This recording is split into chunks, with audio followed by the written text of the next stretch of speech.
Hello everyone, hope you are doing good.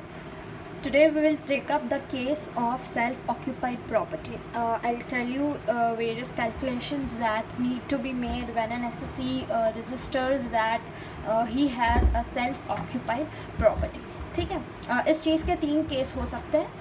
First being the SSA owns only one house, okay, and he is residing in that same house, मतलब that one house is self occupied by him. ऐसे cases में NAV ऐसे house की हो जाएगी nil, okay. If I have only one house and I am staying in that house, then the NAV of that house is nil. This is the first case. The second case is if the SSE has occupied more than one house for his or her residential purpose, then one house shall be considered as self-occupied and the other as deemed to be let out, okay. Many a times it happens that one SSE has two houses, okay, and he is utilizing both the houses for residential purpose. दोनों में से एक भी घर उसने let out नहीं किया है, दोनों घर वो अपने residential purpose के लिए use कर रहा है. So in this particular case, what we will do, we will take one house as self-occupied and the other house as deemed to be let out. हम मान लेंगे कि वो घर let out है, ठीक है. We will see how the calculation for that particular thing is done using an example, okay. But एक चीज़ यहाँ पे देख लीजिए, जिस घर को आप self occupied मानोगे उसका NAV हो जाएगा nil and the deemed to be let out house उसका GAV हो जाएगा equal to the expected rate, okay. Please take a note, very good note of this particular thing.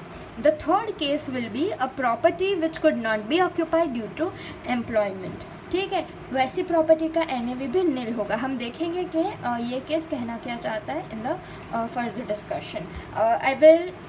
We have briefly discussed the deductions in the last particular video, but for the self-occupied property I will be letting you know again the deductions which are applicable, ठीक है. No standard deduction is allowed for a self-occupied property. This is a very important point.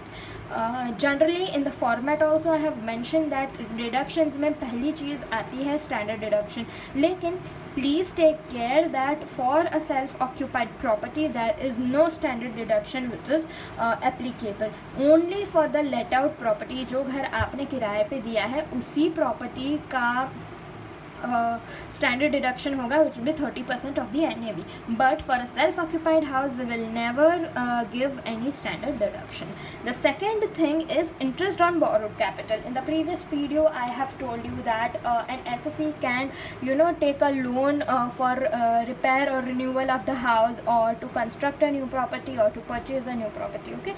There were two things that I had told you in the last video. One is for construction purpose an SSE can take loan and the other purpose is repair or renewal, ठीक है. इस particular case को हम detail में देखेंगे. If an SSE has taken a loan for construction of a property or purchase of a property, ध्यान से समझिएगा. अगर एक SSE ने घर के कंस्ट्रक्शन के लिए लोन लिया है या फिर ख़रीदने के लिए लोन लिया है घर को, तो डिडक्शन कितना मिलेगा? It is either ₹30,000 और ₹2 लाख, ठीक है. अब कब 30,000 लेना है, कब 2 लाख लेना है, वो हम देखेंगे. ये जो चीज़ मैंने ब्लू से लिखी है, please read and understand that particular thing very very carefully. If the loan was taken on और आफ्टर 1/4/1999, अगर आपने ये लोन लिया है 1 अप्रैल 1999 या फिर उसके बाद की कोई भी डेट को, and the construction of the house is completed या फिर the purchase of the house is done with in 5 years from the end of financial year in which the loan was taken, ठीक है. आपका deduction होगा ₹2 lakh only if अगर आपने loan लिया है 1 अप्रैल 1999 या उसके बाद और घर का कंस्ट्रक्शन या फिर घर की ख़रीदारी ख़त्म हुई है within 5 years from the end of financial year in which the loan is taken, then and only then the deduction will be ₹2 lakh. ये चीज़ मतलब how do you calculate this particular thing, I will make it clear to you by the help of an example. ठीक से देखिए. Assessee ने loan लिया है on 1st of the month 9 2010, ठीक है, 1/9/2010 को लोन लिया है। कंस्ट्रक्शन कंप्लीट हुआ है 1 फरवरी 2016 को, और स्टेटस बोला है प्रॉपर्टी का it is self occupied. So the house is self occupied, the loan was taken on 1/9/2010 and the construction was completed on 1st of February 2016. Now one very important thing that you people need to note here is in this particular deduction, अगर 2 lakh deduction आता है तो हम यहाँ पे बात कर रहे हैं financial year की. We need to take care of this thing, particular thing which is financial year. Okay, इस चीज़ को ध्यान से देखें. लोन लिया है 1/9/2010 को, ठीक है, there's a correction, loan was taken on 1/9/2010, ठीक है. 1/9/2010 में कौन सा फाइनेंशियल ईयर पड़ता है? 2010-11. या आई hope this is very much understood. 1/9/2010 को फाइनेंशियल ईयर पड़ता है 2010-2011. आफ्टर 5 ईयर्स की यहाँ पे बात की गई है, आफ्टर 5 ईयर्स. तो आफ्टर 5 ईयर्स कौन सा फाइनेंशियल ईयर पड़ता है? इसमें और इसमें 5 ऐड कर दीजिए, तो 5 साल के बाद फाइनेंशियल ईयर पड़ेगा 2015-2016, ठीक है. 2010-11 में लोन ली है, 5 साल के बाद फाइनेंशियल ईयर हो जाएगा 2015-2016. अब ये वाला financial year will and on 31st of March 2016. What you need to see is that does your construction completion date fall before 31/3/2016? If yes, then the deduction is rupees 2 lakh. If no, then the deduction is rupees 30 lakh. I repeat the example. The assessee has taken the loan on 1/9/2010 and 1/9/2010 पड़ता है financial year 2010-2011 में, ठीक है. मुझे 5 साल के बाद देखना है कि लोन कब कंप्लीट हुआ है. तो 2010-2011 के 5 साल बाद आता है 2015-2016 financial year. This particular financial year ends on 31st of March 2016, ठीक है. I need to see that does my construction completion date या फिर date of purchase of the property falls before this particular date, ठीक है. मेरा construction completion date है 1st of February 2016. Yes, 1st of February 2016 comes before 31st of March 2016. Hence, my construction is completed before 5 years of the completion of financial year. So, the deduction that I will get will be rupees 2 lakh. I hope you have understood this. अगर ये वाली date इस date के बाद पड़ती है then the deduction which is available will be only rupees 30,000, ठीक है. Next, if you have taken the loan, I mean if the assessee has taken the loan for repair और रिन्यूअल, मतलब renovation करवाने के लिए अगर लोन ली है, तो a flat deduction of rupees 30,000 only will be given to the assessee. Okay, this is the first this is how you calculate deductions for self occupied house. अब we will talk about the cases. पहले case के बारे में मैंने बोल ही दिया है आपको. NAV हो जाएगी नील, ठीक है. NAV नील हो जाने के बाद स्टैंडर्ड डिडक्शन तो आप दे नहीं सकते हो, ठीक है. You can not give standard deduction for a self occupied property, but if at all there is an interest which is paid, तो वो इंटरेस्ट हो जाएगा माइनस, मतलब आपका इनकम फ्रॉम हाउस प्रॉपर्टी हो जाएगा नेगेटिव, ठीक है. You do not need to worry about the negative amount of income from house property that you get after doing set off losses and you know carrying forward. ये वाली जो negative income है वो balance हो जाएगी आगे के calculation में after all the 5 heads of incomes are calculated. Now I will talk about case number 2. अगर एसएससी के पास 2 घर हैं, ठीक है, and both of the houses are utilized by him for residential purpose, and will understand this by an example, ठीक है. Okay, case number 2 example. There is an SSC who has 2 houses, house 1 and house 2. House 1 is in Surat and house 2 is in Ahmedabad, ठीक है. Municipal value दे दी गई है. House 1 की है 2.3 लाख और house 2 की है 3 lakhs. Okay, municipal tax is payable for the first house, मतलब अभी तक दिया नहीं है, पेएबल है. हाउस 2 के लिए 10% ऑफ म्यूनिसिपल वैल्यू का municipal tax is paid already, पे कर दिया है. Interest on loan is 30,000 for house 1 and 60,000 for house 2.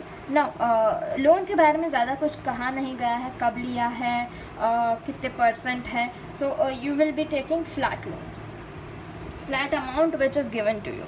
Okay, now if nothing is told to you which is that both the houses are self occupied, then how do you calculate this particular? There are two combinations, as I first told you. One house you will take as self occupied and other house you will take as deemed to be let out. Now the question is, house 1 को self occupied लेना है या फिर house 2 को deemed to be let out लेना है. मैं ये combination भी तो कर सकती हूँ. house 1 is deemed to be let out and house 2 is self occupied. Okay, this also can be a combination, this also can be a combination. What does the Income Tax Act of India say? You need to calculate both the combinations, and out of both the combinations जिसमें income from house property सबसे कम आएगा, the amount which is lesser out of the two combinations, that combination that you will consider. ठीक है, तो हमें क्या करना पड़ेगा, हमें दोनों के लिए we'll have to find out both the combinations. Okay, we'll start right away. First मैं self occupied ढूंढ रही हूँ. ठीक है, house 1, house 2. Now NAV of a self occupied house, मैंने आपको बताया self occupied house का NAV होता है nil. ठीक है, डिडक्शंस, स्टैंडर्ड डिडक्शन तो मिलता नहीं है. Standard deduction not allowed for a self occupied house. Interest on loan, interest on loan जितना दिया है उतना फ्लैट ले लेंगे, क्योंकि हमें कोई और डिटेल्स दी नहीं गई है. ठीक है, I have been given that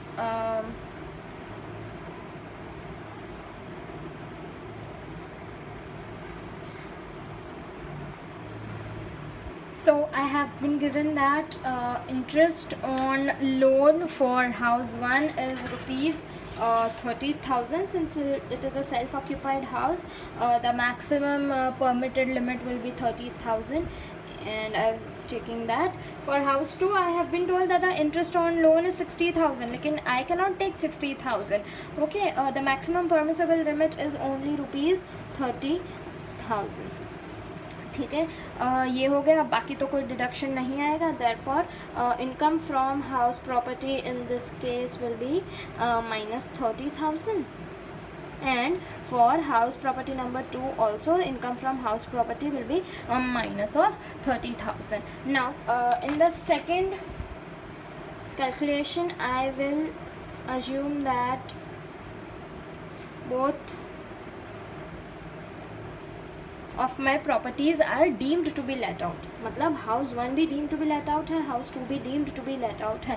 Now as earlier I have told you in this particular video itself, calculations for deemed to be let out house will be done exactly in the same manner that we were doing for let out houses. ठीक है, calculation सब same ही रहेंगे.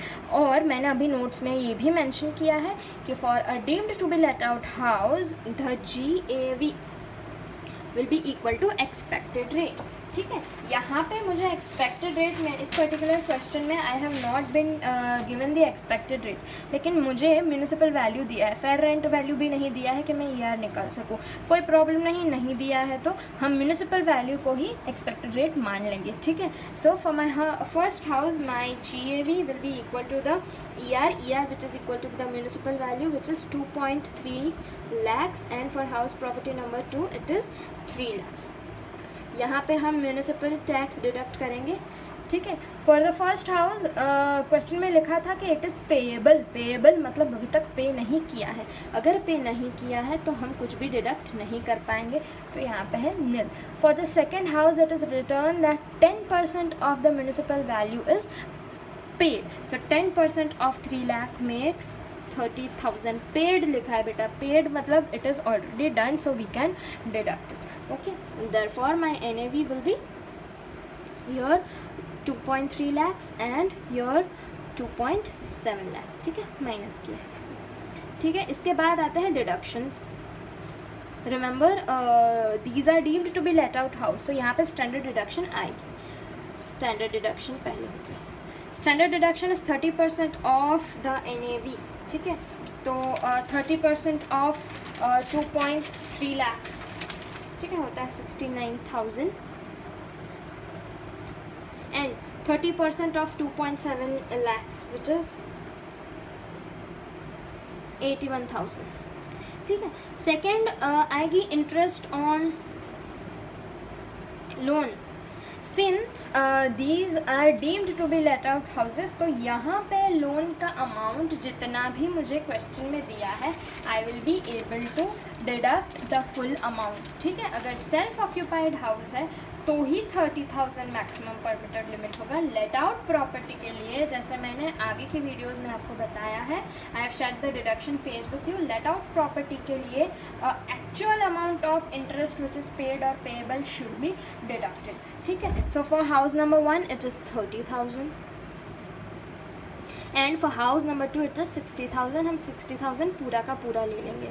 Therefore income from house property मैं calculate करूँगी for both the houses।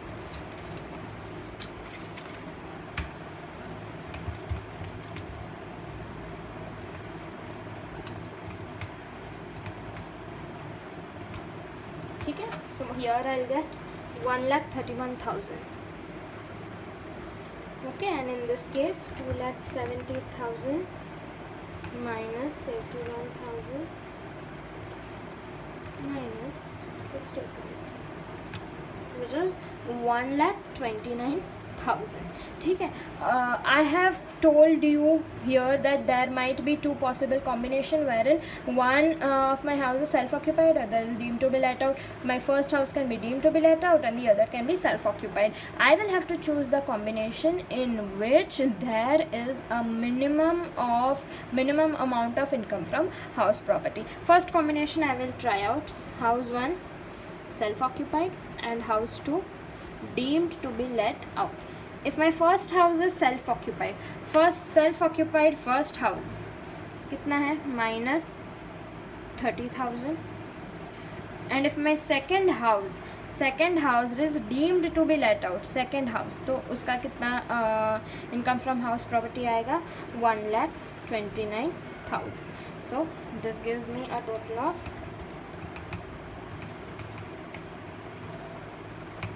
99,000। ठीक है,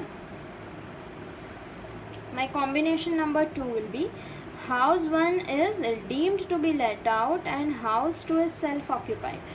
If my house 1 is deemed to be let out, then the income will be 1,31,000 and if my house 2 is self-occupied तो उसका income होगा 30,000 which will be negative में। ठीक है, इसका टोटल आएगा 1,01,000 रुपीज़। ठीक है, now income tax act says that I will have to consider the combination wherein my income from house property is the least, सबसे कम होनी चाहिए, तो वो है obviously 99,000 is lesser than 1,01,000। So the combination that I will select, the combination that one has to select for the SSE wherein the SSE has 2 residential houses is house 1 to be self-occupied and house 2 to be deemed to be let out. This calculation will differ from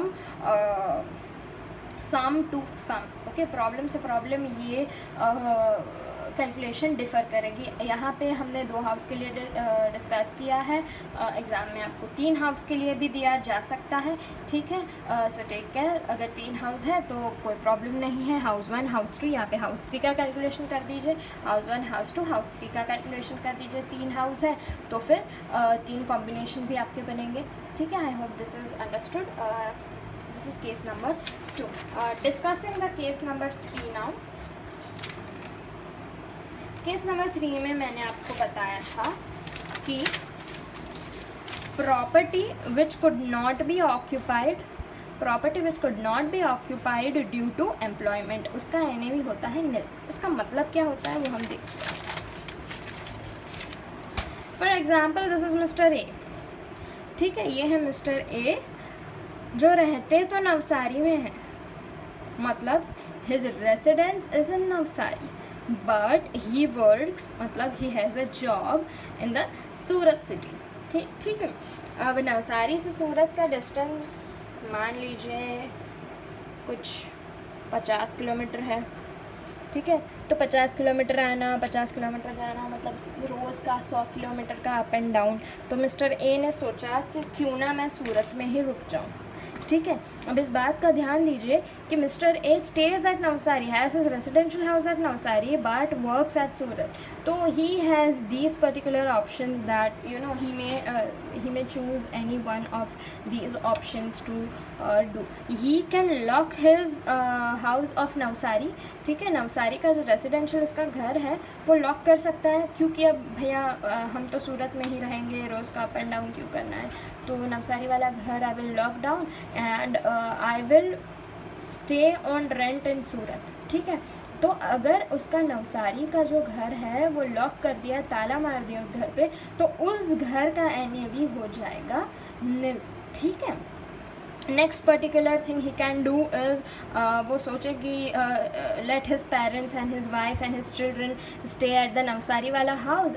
he will stay भाड़े से सूरत में, and he will to and fro, on and off he will visit his family on weekends or so ऐसे case में उसका नवसारी वाला जो घर है वो हो जाएगा सेल्फ ऑक्यूपाइड, ठीक है। And this is the house where he is giving his rent से रह रहा है, किराया देता है उस घर का। The next option that he has is, वो सोचे कि मैं अपने बीवी बच्चों को अपने पेरेंट्स को लेके मैं शिफ्ट हो जाता हूँ Surat, there will stay on rent, और इस घर को लॉक करने के बजाय why not to earn some income from this. तो वो सोचता है कि वो मेरा जो नवसारी वाला रेजिडेंशियल हाउस है उसको मैं लेट आउट कर देता हूँ, मतलब I will give that house on rent. तो ऐसे केस में the residential house which the SSE is giving on rent will be considered as a let out house, okay। no longer इस house का NAV होगा nil, इसको हम consider करेंगे let out house की तरह ही, जैसे हमने लास्ट वीडियोज़ में इसका कैलकुलेशन दिखाया है वैसे ही उसका कैलकुलेशन होगा, ठीक है।